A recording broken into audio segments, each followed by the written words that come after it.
मेरे पापा का क्या जवाब दूं उसको, मेरे पास कोई जवाब नहीं है। वो ऐसे नहीं जान रही है, उसके बीवी बच्चे परिवार कैसे भी लग रहा है। लास्ट बात कहीं नहीं हुई थी, सिर्फ वो हमका बाय बोल के चले गए थे। मुक्ता राव एसडीएम ने मेरा घर बर्बाद कर दिया।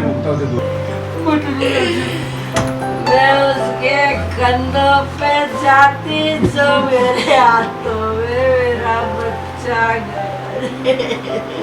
ओ मेरे बेटे को खा गई वो, हमको कुछ नहीं चाहिए, पैसों का लालच नहीं है हमको, पैसे नहीं चाहिए हमको, तो उसको सजा चाहिए।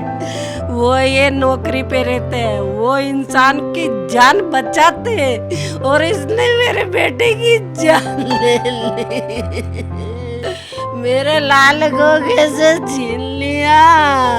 तो वो खत्म हो चुका था, उसका चेहरा पूरा बिगड़ चुका था, उसका शरीर पूरा टूट चुका था कि 14 मंजिल से गिरने के बाद में आदमी जीवित नहीं रह सकता। मुक्ता मैडम ने, मुक्ता राव एसडीएम ने उसको बहुत टॉर्चर करा, बहुत टॉर्चर करा उसको। तो ऐसी स्थिति में आया तो कैसे आया वो, लेकिन उसने बोला तेरा निकलता नहीं, कहाँ से दे दूँ मैं। तो मैं ये पूछना चाहूँगा, अब उसने 40 लाख रुपए कहाँ से दे दिए। जयपुर के बिजनेसमैन एक अधिकारी के घर पे काम लेते हैं कॉन्ट्रैक्ट के अंदर। कॉन्ट्रैक्ट का काम पूरा होता है। काम पूरा होने के बाद जब अधिकारी से अपने पैसों की मांग करते हैं तो अधिकारी धमकाती है कि पैसा अब हम नहीं देंगे। फिर बिजनेसमैन कहता है कि हमारे बच्चे कहाँ जाएंगे, हमारा परिवार कहाँ जाएगा, क्योंकि बाज़ार से मैं पैसा ले रखा हूँ।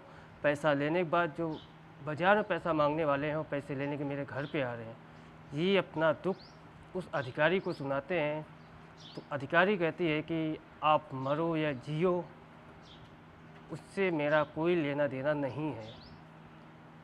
मगर कहीं न कहीं बिजनेसमैन भावुक होता है, अपने घर पर आता है, अपने परिवार को देखता है, फिर जाकर उस अधिकारी से फिर दोबारा बातचीत चर्चा होती है और पैसों का लेन देन की बात होती है। कहीं न कहीं आहत में आने के बाद एक बड़ा कदम उठा लिया जाता है। कहीं न कहीं उस छत से कूदने के बाद उसकी मौत हो जाती है। उसी मामले को लेके उनके परिवार में उनके पिताजी से हम आज मिलने आए हैं, उनसे बातचीत करना चाहते हैं। अमित से आपसे क्या बातचीत हुई, आखिरी बार उन्होंने क्या कहा, उसके बारे में बताएं। आखिरी बार 11:15 बजे उसका फ़ोन आया था। बोले पापा, बोले भैया छत से कूद गए 14 मंजिल से, और बोले मैडम का जो फ्लैट है ना उसी छत पे से कूदे हैं। 11:15 बजे फ़ोन आया, बोले बालाजी अस्पताल आ जाओ। तो मैंने को इसकी मिसेस को, इसकी माँ को, इनको लेके और अस्पताल पहुँचा।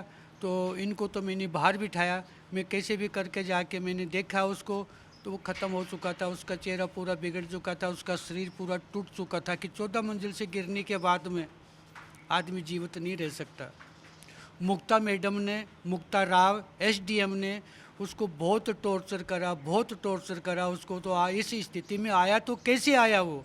मेरा बेटा इतना ईमानदार था, इंटीरियर का काम करता था वो, उसके पास में करीबन लेबर थी, वो किसी का पैसा नहीं खाया। अभी भी हमने उसका पैसा दिया है, लोगों का जो भी आया है मेरे पास वो पैसा, लेबर का पैसा दिया है। हम किसी का भी नहीं, हम काम भी अच्छा करते हैं। और जाके सोसाइटी में देख सकते हो जो हमारा पुराना काम किया हुआ है, उस मैडम का भी आप काम देख सकते हो कि ये काम कितने वाला काम है। हम काम से समझौता नहीं करते, काम को हम हमारी रोजी रोटी मानते, काम को हम भगवान मानते कि इसी की वजह से मेरे बच्चे पलते हैं, ये सोच के हम काम करते हैं। हम भगवान से ज़्यादा हमारी रोजी रोटी को मानते हैं। 17 तारीख को वो गया था उनके पास में, तो उसने सुनाई नहीं करी। फिर 18 को सुबह वो गया तो बोले मैडम मेरे को बोले जो लेना है उसको भूल जाओ, मेरे को एक बार आप 10 लाख रुपए दे दो, मैं मेरी इज्जत बचा लूँ, मेरी लेबर को चुका दूँ। तो बोले आपका पैसा निकलता ही नहीं भैया। काय के पैसे दे दूँ तेरे को मैं। तो उस पे उसने ऐसा क्या प्रतिदिन करा, तो वो कूद सका, कुछ ना कुछ वहाँ कारण है, सोच का विषय यही है। उसने ऐसा क्या कहा, उसके साथ में क्या हुआ कि हमारे साथ में तो कोई उसके साथ में था नहीं, वो भी अकेला था, और उसके घर में उसके ऐसा क्या हुआ ताकि वो छत पे से कूदा है। तो ये सोचने का जांच का विषय ये है कि ऐसी नौबत कैसे आई। अगर वो 10 लाख रुपए उस टाइम पर दे देती, हिसाब उसने ये भी बोला था मैं बाद में कर लूँगा हिसाब, आपसे 5 दिन बाद में मेरे को दे देने, लेकिन मेरी इज्जत बचाने के लिए 10 लाख रुपए मुझे दे दो ताकि मैं लेबर को बांट दूँ। लेकिन उसने बोला तेरा निकलता ही नहीं, कहाँ से दे दूँ मैं। तो मैं ये पूछना चाहूँगा, अब उसने 40 लाख रुपये कहाँ से दे दिए, वो भी केस में दिए। और मैंने यहाँ आने के बाद में पूरी लेबर को बांट दिया, मेरे पास में 1 रुपया भी नहीं बचा, सब बांट दिए मैंने। कि मैं मजदूर आदमी हूँ तो मैं मजदूर का दर्द समझता हूँ। उसके बच्चे कैसे पलते हैं, पूरे दिन मजदूरी करता है, वो मजदूरी करके बच्चों के लिए खाना पीने की व्यवस्था करता है। उसका पैसा हम नहीं रख सकते कभी भी, बड़े अधिकारी रख सकते हैं, मुक्ता राव मैडम रख सकती है, हम मजदूर का पैसा नहीं रख सकते। हमने सब मजदूरों का पैसा दे दिया। क्या मुक्ता राव की तरफ से आपको दबाव भी बनाया गया? केस ये भी कहा जा रहा है कि केस आप वापस लेने की बात की जा रही है, क्या ऐसी बातचीत हुई उनके बीच में आप में? हम वहाँ पर 5 बजे कोई इनके 4-5 आदमी गए थे, तो मेरे समाज वाले भी वहाँ बैठे थे 150 लोग। तो उनसे बात करी है पहले, उनको कभी कहाँ ले जाके बात करते, कभी कहाँ हमारे समाज वालों से बात करी, और वापस आके मेरे को बोला ये जो पैसा लेबर का पैसा निकले ना सोसाइटी नोट में, जो 39,60,000 रुपये का है, वो आपको पैसा देना चाहते हैं। ये वो तो आपको बोले एक रिसिप्ट के ऊपर साइन करना था कि इन्होंने पैसा दिया, ताकि इनके पास सबूत हो जाए कि मेरे पास में पैसा आ गया। तो रिसिप्ट बोल के मेरे से साइन करवाए इन्होंने, और अब ये बोल रहे कि समझौता, मैं मेरे बेटे की लाश का समझौता कैसे कर सकता हूँ। मगर कह तो रही है ना कि आपने समझौता कर लिया, एफआईआर भी वापस लेने की बात नहीं, कर रही है। एफआईआर वापस नहीं ली। अभी बिंदाई का पुलिस आई थी, मेरे बयान लेके गई है, मैंने उनको यही निवेदन करा है कि मैंने साहब एफआईआर वापस नहीं ली है, जो पैसा लिया है उसकी मैंने रिसिप्ट दी है उनको साइन करके, मैंने नहीं लिया और मैं कभी जीवन में लूँगा भी नहीं। और मुझे कुछ नहीं चाहिए, मुक्ता राव मैडम से कुछ भी नहीं चाहिए, मेरे को न्याय चाहिए। जनता से, सरकार से भी मेरे को न्याय चाहिए, प्रशासन से भी मेरे को न्याय चाहिए। मेरे को 1 रुपया नहीं चाहिए, मेरे को न्याय चाहिए। मुक्ता मैडम को इस पद से मुक्त किया जाए और उसको जेल होना चाहिए। अब एक एसडीएम का पद एक बहुत सम्मानीय पद रहता है, जनता को न्याय देने के लिए पद रहता है वो, और वो जो न्याय देने वाला ही अन्याय करेगा तो ये इस पद पे रहने के लायक नहीं है। इसको तुरंत हटाया जाए और उसका मकान को सीज किया जाए, नहीं तो वो तथ्य मिटा देगी। जांच के जो महंगी महंगी आइटम लगे, एक हैंडल 15-15 हज़ार का हैंडल उसके घर में लगा हुआ है। आज मुख्यमंत्री के घर में भी 15,000 का हैंडल नहीं लगा हुआ है, बिजनेसमैन के घर में भी 15,000 का हैंडल नहीं लगा हुआ है। ये 5-6 हज़ार तक का हैंडल लगाता है, उसने 15-15 हज़ार के हैंडल लगवाए हैं। 3,000 रुपये स्क्वायर फीट का काम किया, एग्रीमेंट करा था उसने 1200 का। उसके बाद में एग्रीमेंट बनाते, उसने एग्रीमेंट नहीं बनाया, वैसे बेवकूफ़ बनाते। उसके दिमाग में चाल तो पहले से ही घुसी हुई थी और वो चाल में कामयाब होगी, मेरे बेटे की हत्या कर दी उसने। क्या अभी भी मुक्ता राव की तरफ से धमकियाँ या कुछ देने की बात की जा रही है? उन्होंने ये भी धमकियाँ दी, उनके कुछ लोग आए थे, धमकियाँ सुनने में आया दिया गया है कि अगर समझौता नहीं करेंगे आपके परिवार को उठा लेंगे, या ऐसा कोई धमकी मिली? वहाँ पर जो ये जब 5 बजे करीबन ये जो मेरे समाज वाले थे, बोले ये आपको 41 लाख रुपए दे रहे हैं। तो फिर उनमें से एक आदमी मेरे को बोले आओ भानु प्रताप जी इधर बात करें। तो मेरे को ये जो थोड़ी सी गाड़ी के पीछे लेके गया, तो मेरे को उस आदमी का मैं नाम नहीं जानता, सकने मेरे को खुद को ही होश नहीं था, और मैं चश्मे के बिना देख नहीं सकता, अंधेरा था वहाँ पर, इतनी लाइटिंग भी नहीं थी। बोले एक तो गया, बोले दूसरे की बोले वो तैयारी कर लो, नहीं तो बोले ये दे रहे हैं नहीं, ये भी नहीं मिलेंगे, आप हमारा कुछ नहीं बिगाड़ सकते। तो मैं कहा ठीक है साहब। यानी प्रशासन से अभी पुलिस भी आके मुलाकात कर गई क्या? उनसे सुरक्षा का गुहार या सुरक्षा का कोई बातचीत वगैरह हुई? साहब मेरा बेटा ही गया, हमको भी मार देंगे तो हमको सुरक्षा नहीं चाहिए, मार देंगे मर जाएंगे, हमको कुछ भी नहीं चाहिए। मेरा बेटा गया, हम किसके पीछे जाएंगे। मैं तो मुक्ता मैडम से निवेदन करता हूँ हाथ जोड़ के कि मुक्ता मैडम मेरे पूरे परिवार को मार डाल दो, हम जिएंगे तो किसके जिएंगे। मैं 66 साल का हो गया, हम कैसे खाना खाएंगे, कैसे बच्चे पालेंगे, हम कैसे जिएंगे। इससे अच्छा मुक्ता मैडम से मैं हाथ जोड़ के निवेदन करता हूँ कि एसडीएम साहब हमारे पूरे परिवार को गोली मरवा दो ताकि हमको भी मुक्ति मिले, हम हमारे बेटे के पास चले जाएं, वहाँ भी जाके हम एक जगह रहें, हमको नहीं जीना। मुक्ता मैडम हमको गोली मरवा दो आप।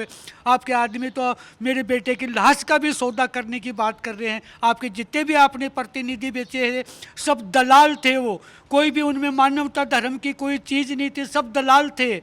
उन्होंने कैसे सौदा करा, मेरे से कोई सौदा नहीं करा। उन्होंने मेरे समाज वालों से किससे क्या बात करी उसकी मेरे को जानकारी नहीं थी। बाहर गाड़ियों के पीछे जा जा के बात करे थे, मेरे सामने कोई बात नहीं हुई। आप क्या चाहते हैं अभी? मैं न्याय चाहता हूँ, मुक्ता मैडम को न्याय चाहता हूँ। इसको सस्पेंड किया जाए, इस पद से मुक्त किया जाए, इस पद लायक नहीं है। एसडीएम जो रहता है जनता को न्याय देने के लिए रहता है, और ये तो खुद ही अन्याय कर रही है, तो इसे क्या उम्मीद कर सकते हैं कि ये किसी को न्याय दिलवा सकती है? तो खुद ही अन्यायी औरत है। तो यह इस पद के लायक नहीं है।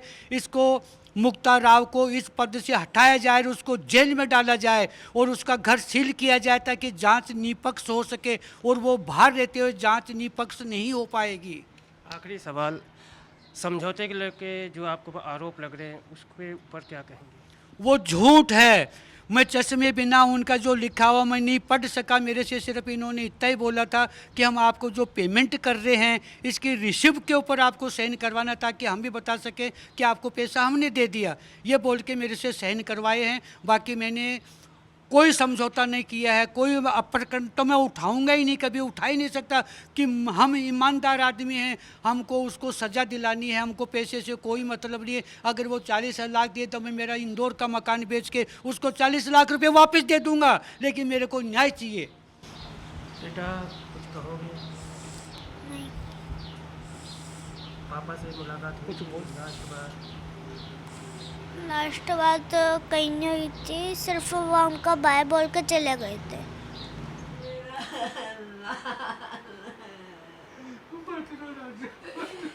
अरे कैसे नहीं हो, मेरा बड़ा रो रहा है। पापा का क्या जवाब दूँ उसको, मेरे पास कोई जवाब नहीं है।